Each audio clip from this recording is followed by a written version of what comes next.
Hey, Jimmy Valentine, that was a really great game-winning score you had there at the sporting event. Yeah, thanks. I really appreciate that. You can look for that card really soon at Colorado Coins, Cards, and Comics. They got tons of sports memorabilia. Jimmy Valentine, RKO Radio News. Jimmy, what makes Colorado Coins, Cards, and Comics your favorite comic store in the Colorado area? I'm telling you, forget about it. A comic collector like me, I can save 20% on a hold slot. Duh. Plus, it's hard for me. I'm on the road all the time. If I want the Amazing Spider-Man and I'm not around, it's in my hold slot. Jimmy Valentine, what do you have to say about your recent allegations about steroid use? I'm not going to answer that question, but I am going to tell you that if I want to get Magic the Gathering cards, I go to Colorado Coins, Cards, and Comics. The little square Jimmy Jr., he loves those. So go to 6700 Wadsworth Boulevard in Nevada, Colorado. They'll take really good care of you. Hold on, Jimmy, one more question. Wait, no, don't go yet. Does this sound familiar? You're interested in purchasing that new action figure, but aren't sure if it's worth it? Well, come check out PlasticExplosion.com, where you can go to find all the latest and greatest action figure previews and reviews. Every week they'll be bringing you reviews and picks from your favorite collections, such as DC Universe, Masters of the Universe Classics, Marvel Universe, Star Wars, Transformers, and many more. Come check us out at PlasticExplosion.com. That's PlasticExplosion.com. For barbecue that can't be beat, try Birdman Barbecue Sauce. Available and original and spicy. These robust, full-flavor sauces have the awesome power to kick your taste buds in their face. And for that smoking taste on everything you eat, try new Birdman Smokin' Rub. Caution! Meat left unrubbed may suffer from flavor performance anxiety. You can pick up Birdman Barbecue at local area Ace Hardware stores, Ruff's Barbecue in Golden, and the Danny Cash Hot Shop off Broadway. You can also like us on Facebook at Birdman BBQ.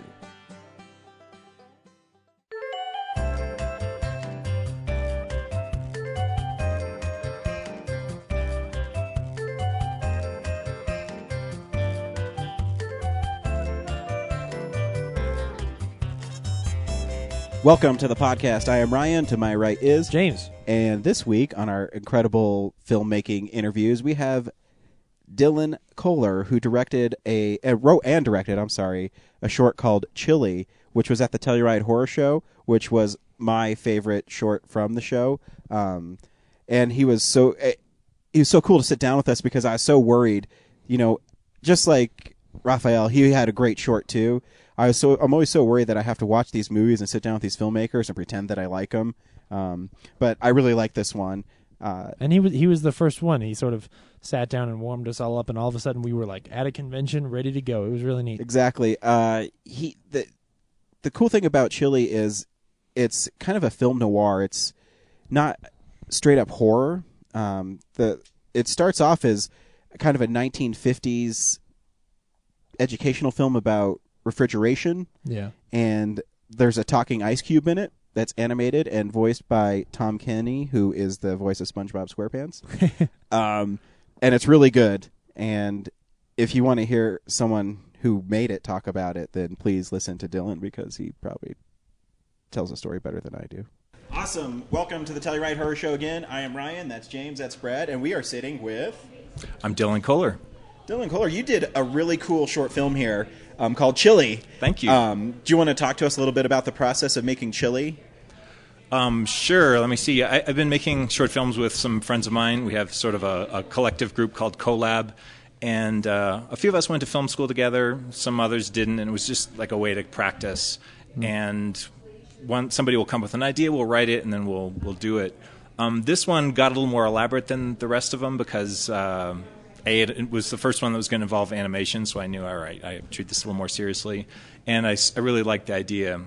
Had the idea, and then we shot it over a weekend after some planning, obviously. Yeah, what really struck me about it is it starts off as like kind of an educational film. And it's like cute. And I'll be honest, when we were coming up here and we were looking at the program, yours was the film I wanted to see because of my new best friend Ryan. Right, because the still, I'm like, this seems really out of place in a horror show. Yeah, it's odd. In fact, it's gotten most traction now with these horror things, and it's funny because it's definitely sort of horrific. But I had approached it as far more just being weird, than something horror. I scare easily, so I don't do horror movies that much. But yeah, it's to me what fascinated me about doing it most was the idea of going from that educational thing into film noir, and obviously it gets really dark at the end.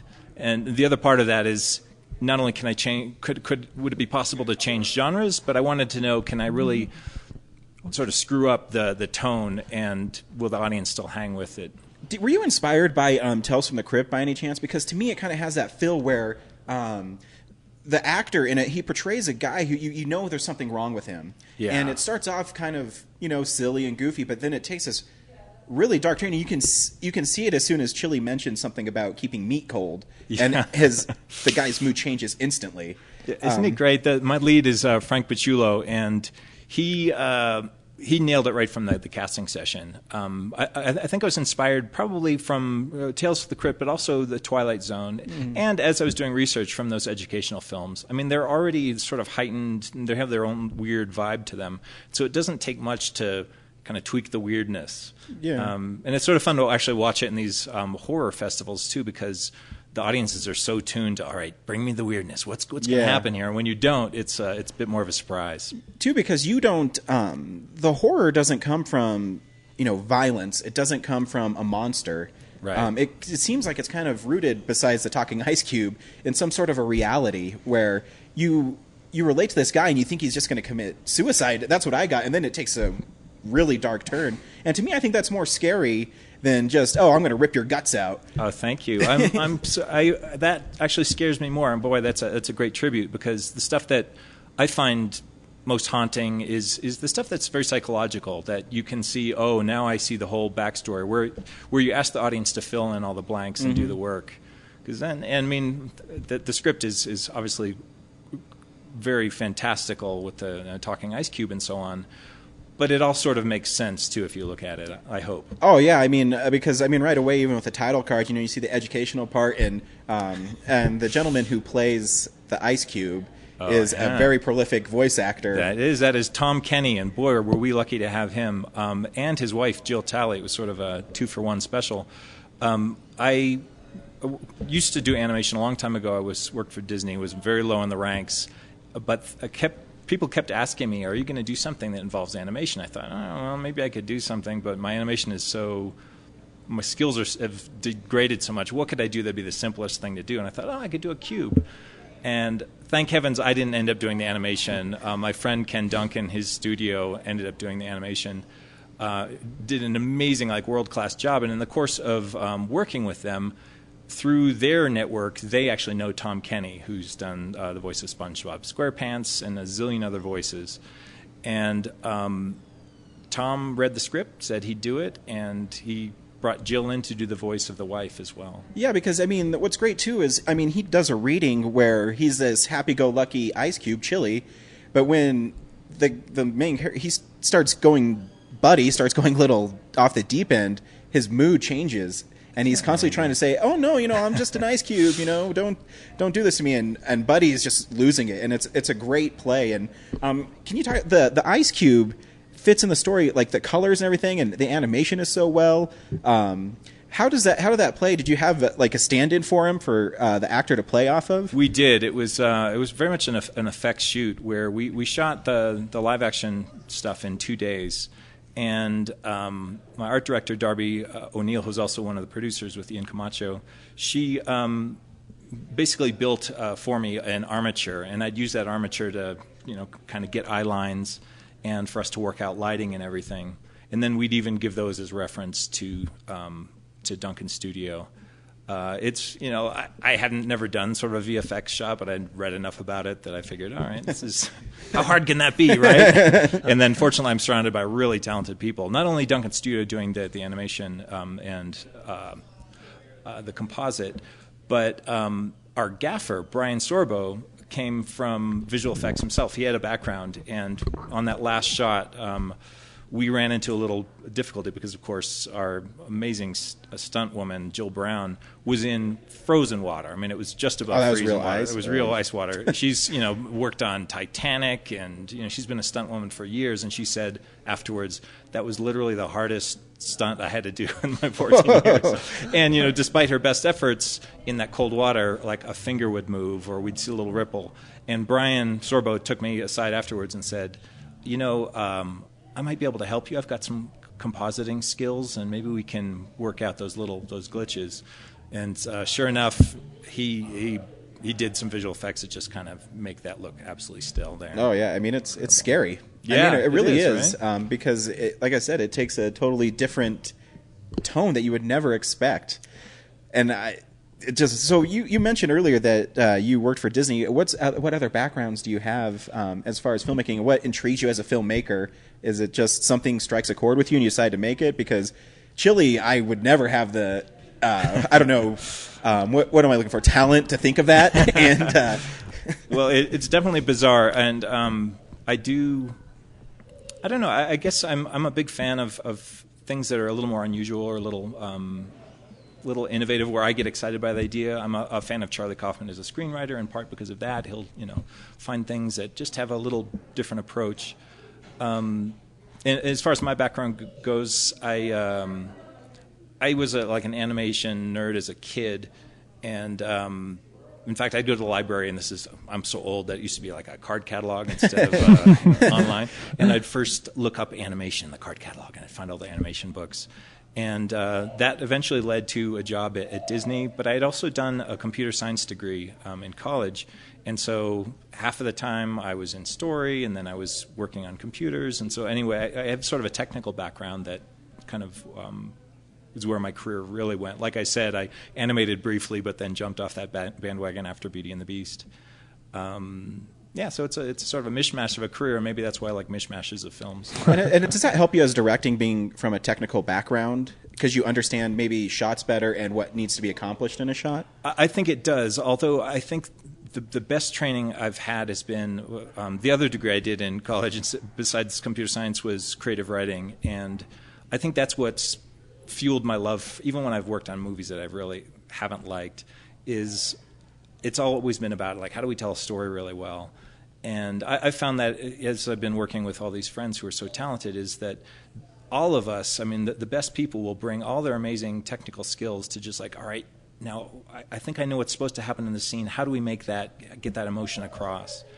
And so, I guess when it's really working well, and it really was on Chili for us, all of our technical things just sort of recede into the background, and we're trying to, get that moment in the end where people are like, what the hell? Yeah, when I was watching it and I saw the little trail of water, I was hoping that Chili escaped. And, Do you know what? I blame Tom Kenny for that. He is such an engaging actor and such a great voice that I think we all are disappointed when Chili goes. I was really sad. It's a sequel because he puts him in a coffin, for lack of a better word. And I get the blame for Tom's charisma. It's terrible. Killing an ice cube that didn't deserve it. He was just trying to help. He really was.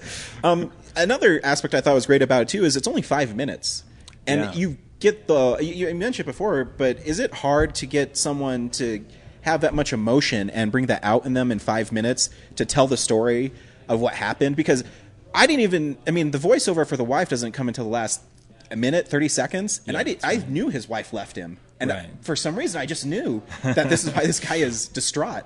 Is that hard to accomplish in such a short amount of time, or do you find it liberating because it's so concise and you don't have to worry about it? Well, it's difficult, but I think that's what really draws me to shorts too, is like you really have to be very meticulous about planning everything out. And this one was animation. Animation is always meticulous. But in a short, especially if you want to get it done quickly, you really have to start planning, like how am I going to reveal these pieces of information one after the other? We've been treating all these shorts as like practice for our feature films. Hopefully next year will be our first, and I think it's good. I think it's good training because, it just becomes kind of how do you solve a puzzle, and a feature will be a marathon, but I think it's the same sort of process. So too, I guess in a short too, is the pace is it more important than in a feature, or is a feature the pace more important? Because I think sometimes in a short, you go in knowing it's a short. So if it's not paced properly, then it's horrible. Yeah. I'm not going to say any names, but last night there was one movie, it was 22 minutes. I'm like, this is like an hour and a half. I don't know. It's torture. It is. So is that something that you really have to worry about in a short? I think especially so for short, exactly for that reason. I mean, nowadays we're watching them online, and I think personally we all have a tolerance for like, all right, I'll sit through this for a couple minutes. If you don't grab my attention, then I'm going to click over to this window, and so if anything, it requires even more attention to that. But I don't know. I imagine I have no idea at this point, but I think the same problem's going to exist for a feature. Best features I've seen, you'll give them the first 10 minutes to kind of warm you up, but you know that you're willing to do that if they've hooked you fairly early on. So I don't know. I'm hoping there's something I can learn from this sort of thing. Well, I think you're on the right way because, I mean, the tone is set immediately. I mean, it's black and white. It has a film noir kind of feel to it. And then, I mean, like I said, the chili part is just, I think, the big hook in it. Yeah, because it's so engaging. Because the character, he's sad, but then this goofy ice cube just comes up, and I just can't help but beam over this movie because it's one I really wanted to see, and that it met my expectations. And do you know what really means a lot to me is the fact that you actually felt that emotion at the end. I mean, one of the risks that I thought in this, and it's still very fun for me to watch with a live audience and like see how they respond. One of the risks is it goes from this sort of lighthearted, wacky, educational film thing to something that's pretty dark, and there are a lot of emotions an audience could feel about that. If you're successful, they feel like the way you did. But my fear was they're just going to be pissed off that you've gone from something that's really sort of fun, and you're like, wait, this was supposed to be such and such, and you've messed it up. But it's fun to see it with an audience because apparently people are willing to go along for the ride. Was this the first time you saw it with an audience? No, I actually have now seen it. I mean, with an audience of people that I don't know, which is a totally different thing. Oh, yeah. I think I've now seen it 5 or 6. It started catching on at festivals. Cool. And I'd love to reveal some of the big festivals it's getting into, but to me, it's been sort of a discovery of seeing the festival circuit. It played well at Fantastic Fest in Austin, where I'd never been before. And this festival has been a total discovery for me. I mean, I would come back in a flash. It's awesome. It's been really fun. An excuse for Telluride anyway, but it's just it's a really fun festival. Brad, did you have a question? Yeah, you mentioned you're working on a full feature film. Is there anything you can tell us about that, or is it still kind of got to keep it under wraps? Probably under wraps. I'm so bad at marketing. If I were better, I'd be plugging it right now. But, this is going to be another sort of shoestring, family friend money Kickstarter thing, and so the whole thing's sort of up in the air. And I don't want to jinx it by saying, it'll be out next Christmas and come see it at this point. It will be weird again to some degree. It's maybe a little more traditional, but it has sort of science fiction at its basis. Did you write this one too? Yes, I did. So what do you get more joy out of, directing or writing? Or is the whole creative process something you enjoy? That's it, actually. To me, I actually went to American Film Institute in screenwriting, and I discovered directing only afterwards, really.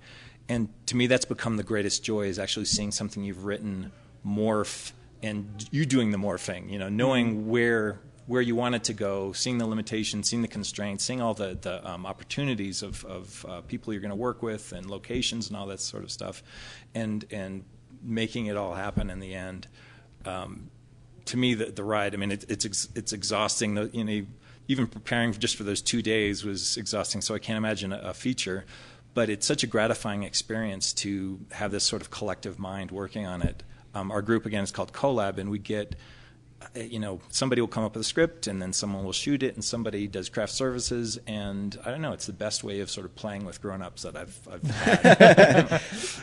Is there a time when you've written something and you've had a voice in your head and how the character you would expect the character to play, and someone came in and just knocked it out of the park and was way better than you'd ever Oh my God! hoped? Well, this is a case in point. I had thought of the Ice Cube voice, but it was sort of me doing a falsetto.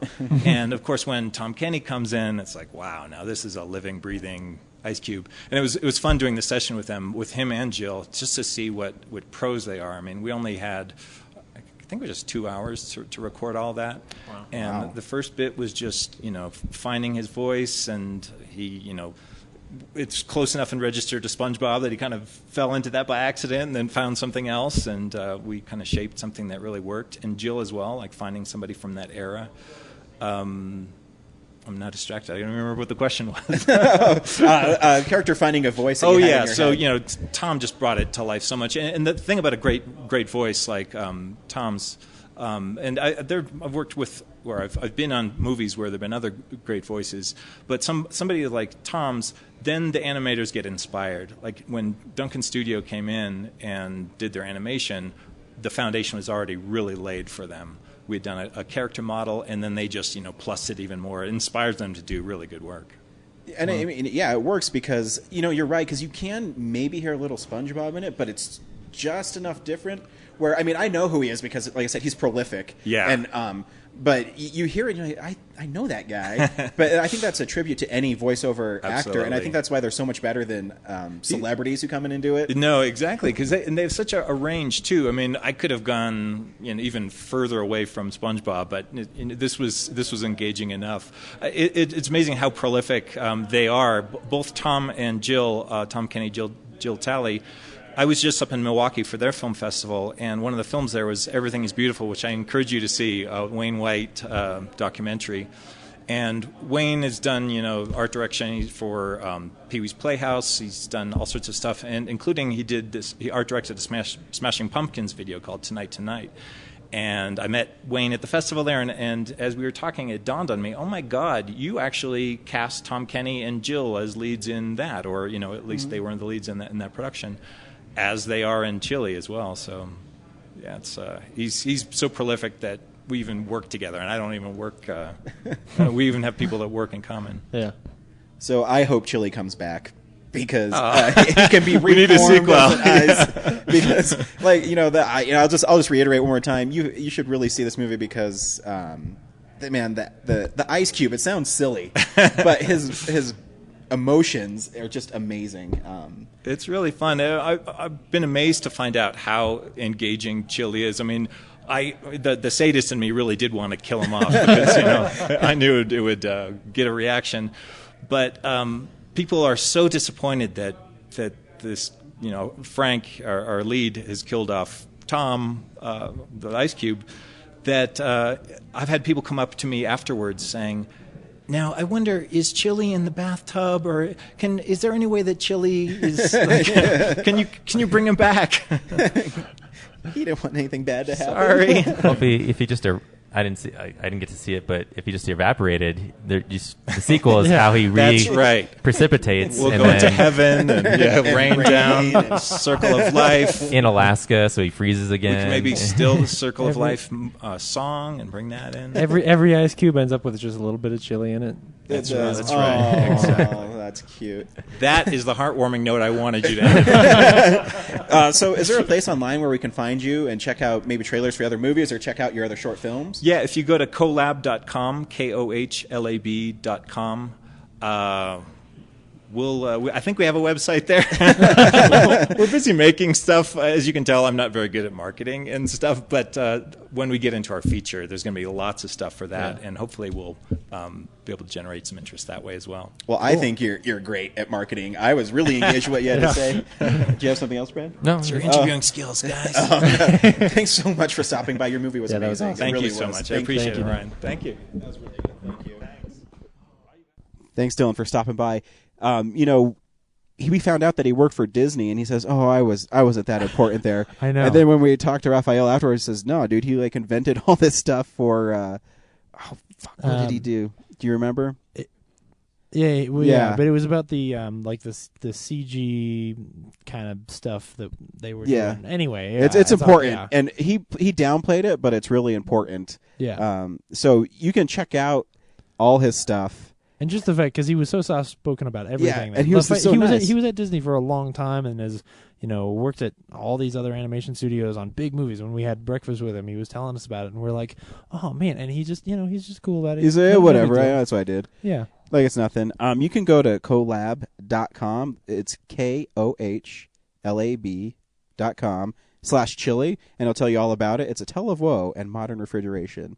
You should definitely check it out. I remember when we got the program and it had just a little ice cube like waving.